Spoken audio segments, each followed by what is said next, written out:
Este de-a dreptul greu să te bazezi pe oameni. Uneori este chiar mai greu să te bazezi pe tine însuți. Dacă observi cu atenție felul în care oamenii se comportă, zâmbesc sau se joacă, îți dai seama că unii dintre ei au două fețe.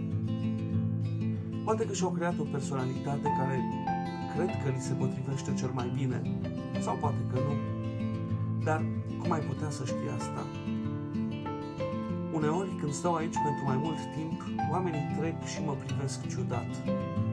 Se gândesc poate că sunt pe drumuri sau chiar nebun. Normalitatea este atât de relativă, aproape imposibil de definit.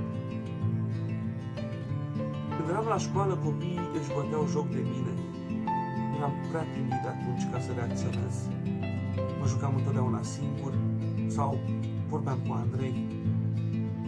Andrei îmi era mai mult decât un prieten. Era tot ceea ce aveam împrejur. Obișnuiam să alergăm peste tot și să călcăm prin bălți. Chiar dacă ne udam la picioare, mama nu se supăra niciodată.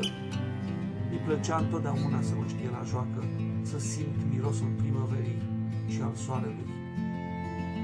Odată, eu și Andrei ne-am întrecut la datul în leagă. El câștiga întotdeauna pentru că era foarte agil. Eu eram contrariu. Mi-aduc aminte că mă întorceam cu încălțările pline de nisip din parc. Un pariu, că dacă aș fi păstrat tot nisipul, aș fi putut umple cămara în câteva zile sau aș fi putut face un uriaș castel de nisip. Dar nu avea niciun rost, pentru că întotdeauna castelele de nisip dispar atât de repede. Se usucă și sunt împrăștiate de vânt. Castelele de nisip te pot face chiar să plângi. Când ești copil, plângi pentru că ai pierdut. Iar când crești, plângi pentru că asta ți se pare un eșec. Andrei mă scria întotdeauna când îmi făceam temele. Ne-am văzut însă mereu de ale mele. N-am cedat niciodată insistențelor sale și cred că asta m-a ajutat să-mi continui drumul și să nu uit că am un cel. Era cel mai bun prieten și îmi pare atât de rău că am plecat. Uneori îmi lipsește atât de mult încât încerc să-l reinventez.